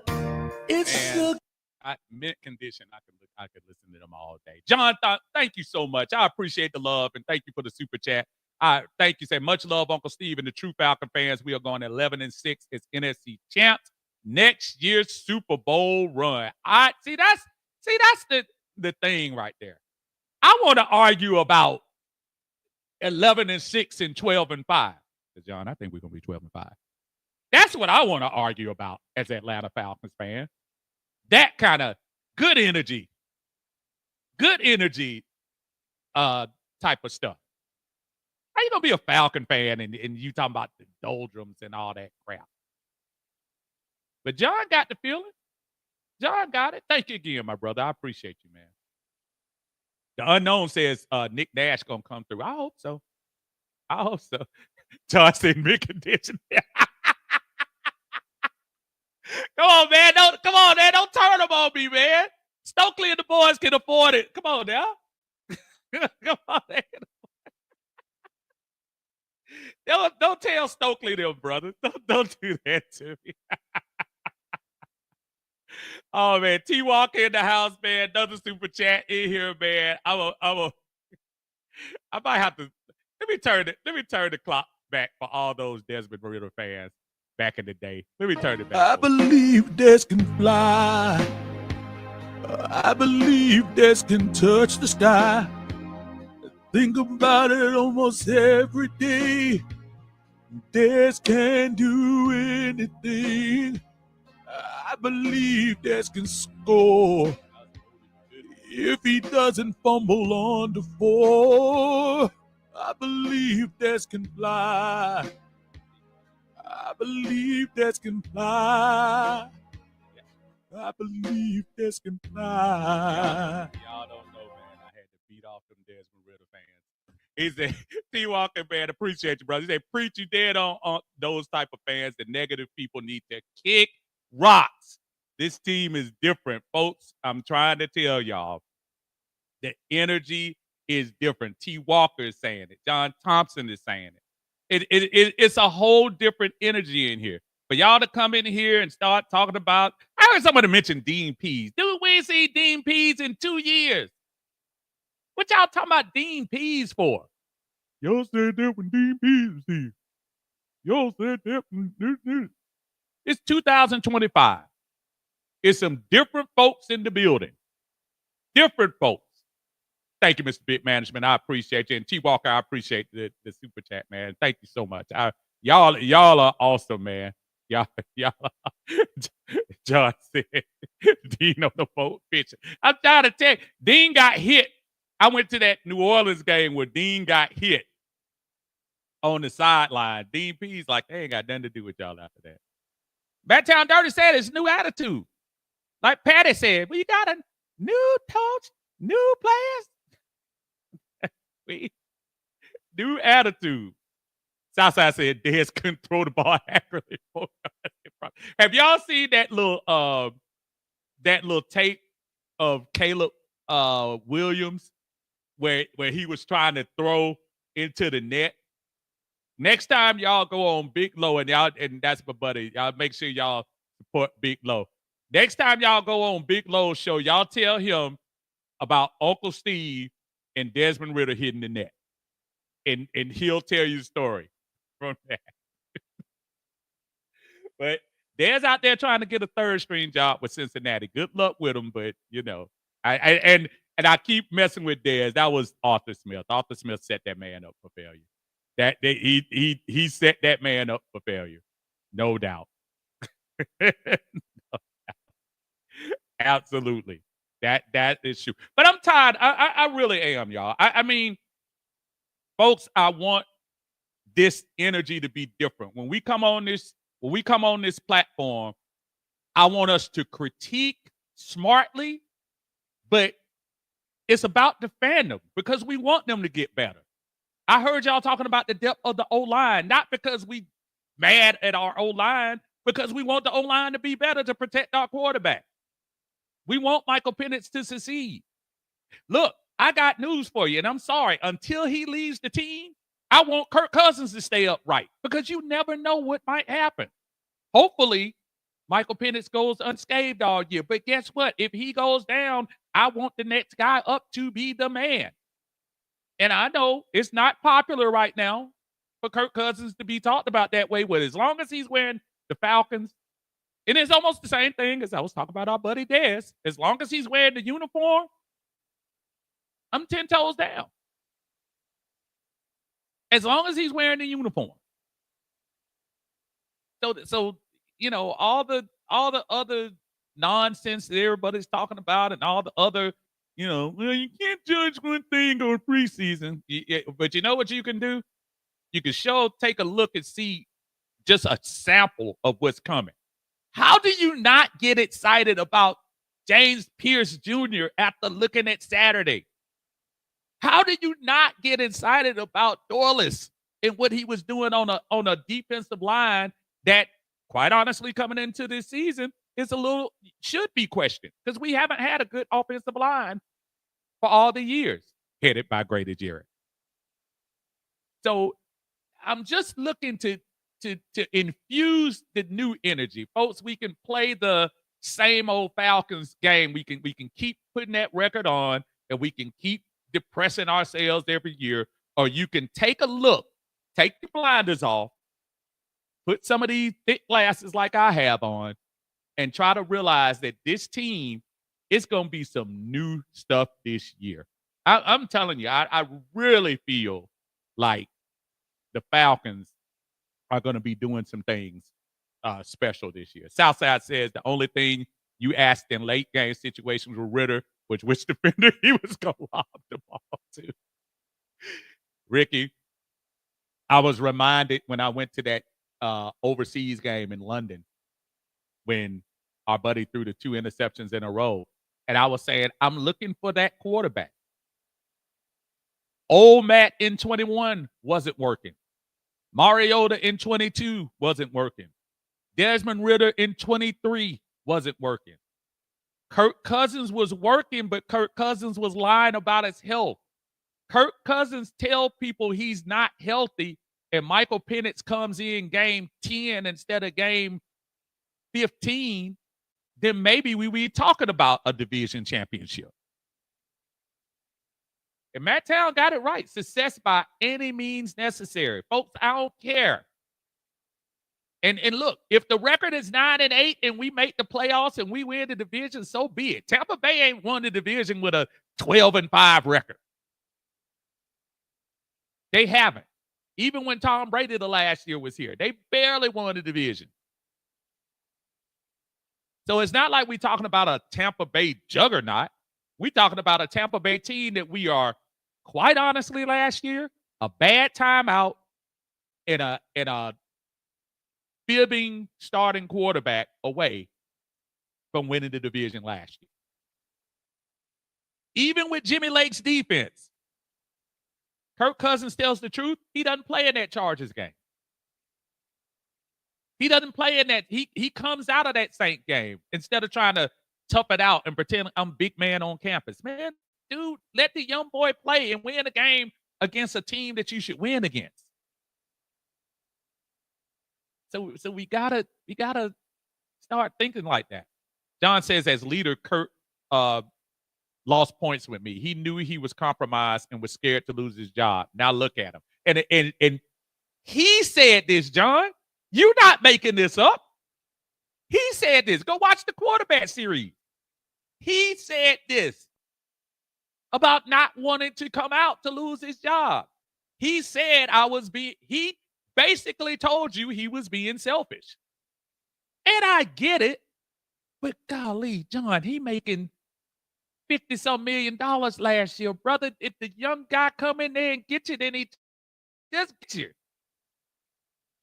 And I think if things would have worked like they worked last year, and Penix comes into the game and does his thing, Kirk Cousins would have to understand you're a 37-year-old quarterback and you got a number 8 pick behind you. Come on now. You know this is the NFL. Southside says Kirk was one, then co-workers acting like wait. Kurt was one, then co-workers acting they work like when they really ain't doing nothing. I know what you're one of them co-workers that act like, I got you. I got you. Yeah, that's right. John says, did he read that from Drew Brees' book? Yep. See,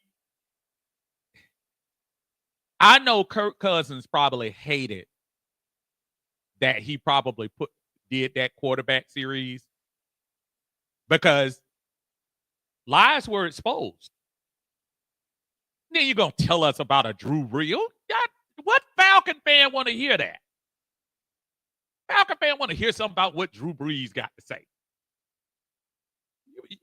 Man, just get angry thinking about it. Just get angry thinking about this stuff. To sit there and talk about you worried about not getting your job back.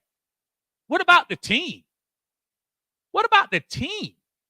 He ain't even thinking about the team. That's crazy. The big manager said, new season, new Falcons. You got to, yep, you got to see the real fans do. And of course they do. The real ones do. The real ones do. We know it. Y'all see it. Stevie Wonder can see it. This is a brand new energy. Hey, I'm just saying. Just said they gotta see it. ATL Focus says, Unc, I gotta ask you too. Who do you think comes up with their own sat celebration first out of the two rings? I think it might be James Pierce. James Pierce might be. He seems like he's somebody that come up with something creative. Southside said Kirk might as well sit on the bench in his beach shorts and Lacoste flip-flops and hold his $10 million clipboard. Hey, $37 million clipboard. Jesse says he's admitting he knew Pistons better. See, Jesse, you hitting on something that really bothered me because the other 52 players on the team, they're concerned that you would hide something like that. And I want to make clear, I'm distinguishing between, yeah, I got a little twinge and I'm playing through it, but you the quarterback. You are the quarterback of the team. We are 6-3. We had a 3.5 game lead in week 10. Only thing we had to do was go 500 and the division was ours. So you mean to tell me you knew you were hurt against New Orleans, Denver, Minnesota, the Chargers, and the Raiders? Folks, we almost lost that game against the Raiders. And that's what bothers me. Instead of saying, hey, Coach Raw, put the kid in there, man, my shoulder. And who knows? Maybe Penix just rights the ship until Kirk gets healthy. But again, that's my trust is lost. John says I'm playing Madden right now and loving these rookies on the edge. Oh, yeah, look. I was telling my son, I was like, man, this is the highest ratings I've ever seen the Falcons have in a long time. Big time. Bobby said the pessimism and since the Super Bowl was a bit of a stinger for many, and we get it. Just stay passionate for this team. And I get it because, folks, if y'all don't think for 1 minute on February, was it 5th, in 2017 that I wasn't hurt, folks, I was taking it like everybody else was. But at the same time, just like the rest of the NFL and just like life, you got to move on. And that Super Bowl hurt. But I can't keep holding on to that Super Bowl and reliving it every year that we don't have a winning record. We got to start thinking about the next time. We got to.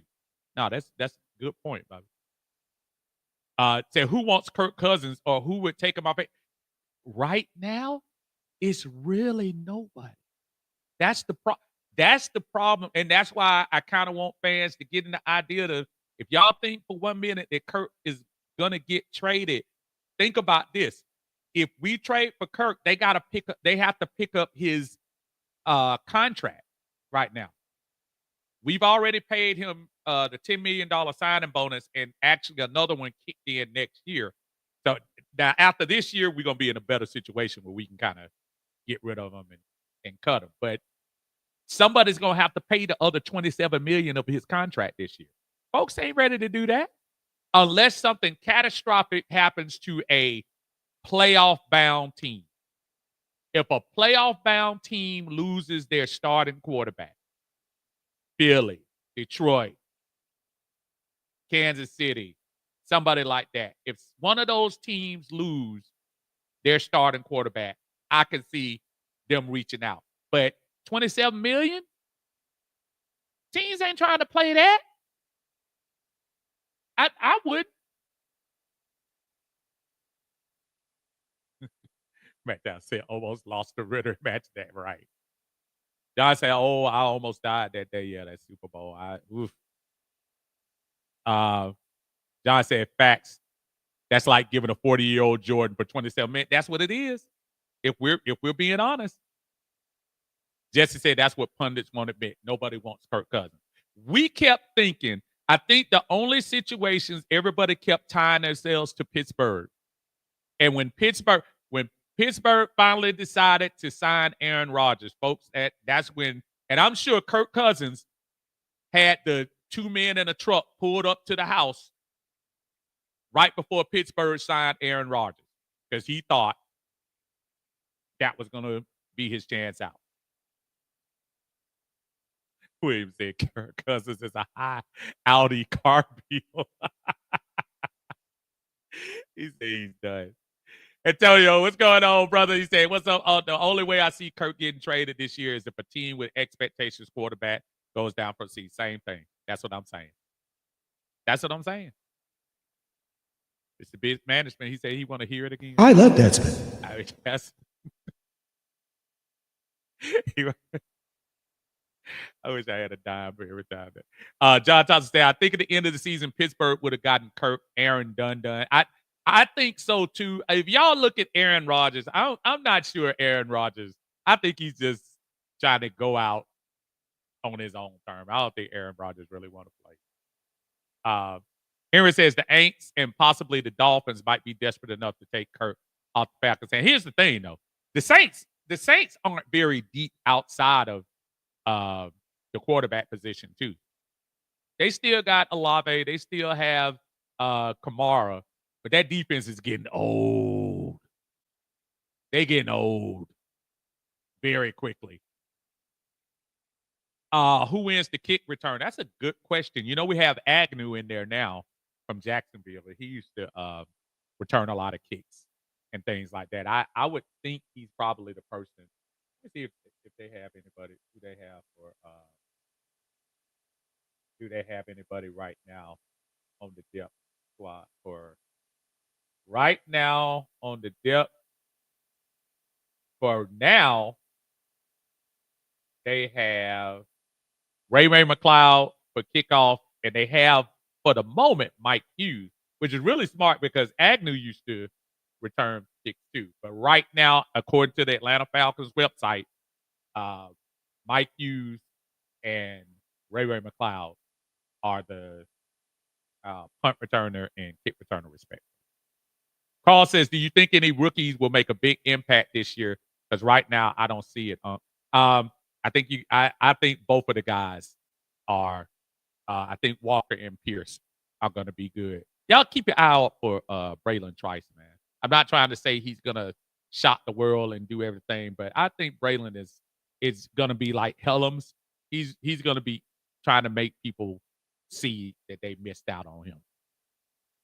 Jesse says Kirk Cousins not helping any team with playoff hopes. He's a well-documented non-playoff quarterback.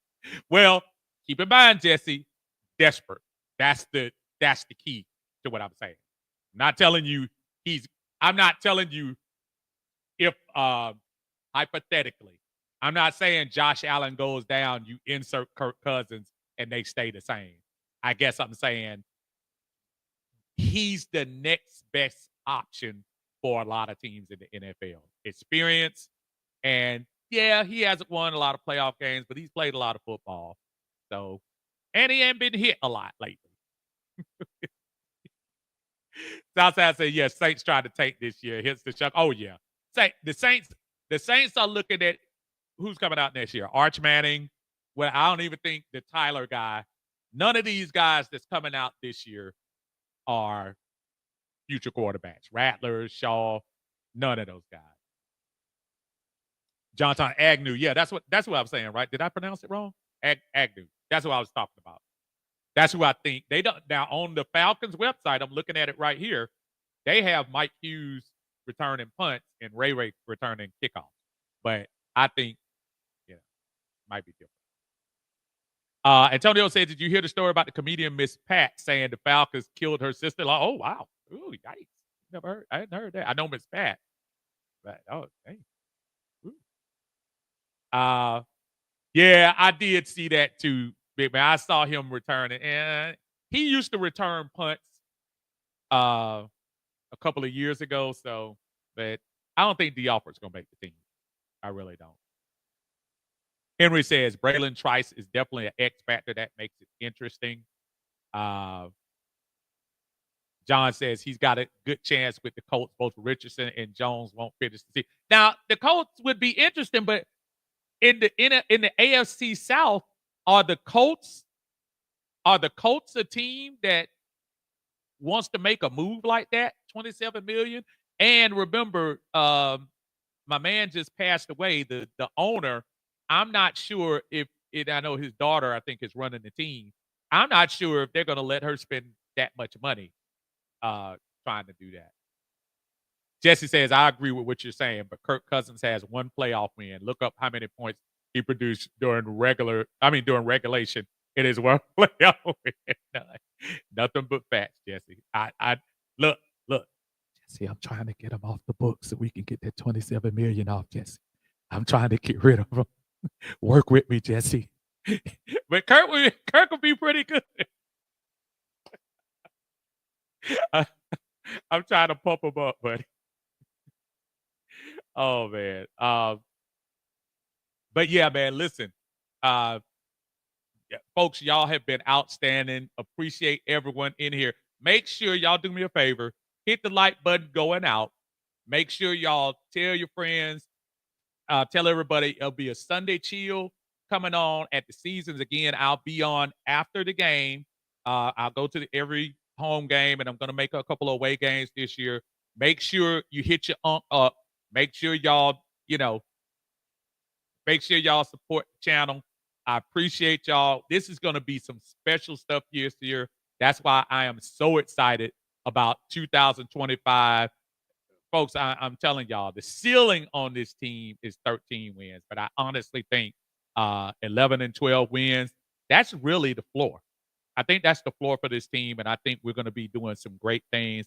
And all the negative nannies out there that want to tell y'all something different, y'all put them in a corner and remember them in January when it's time to celebrate the Falcons getting back to postseason play. Until then, man, I appreciate everyone on the Sunday Chill. This is your Uncle Steve in Uncle Steve's Lounge. We'll check y'all out later on. Everyone take care. Have a blessed week.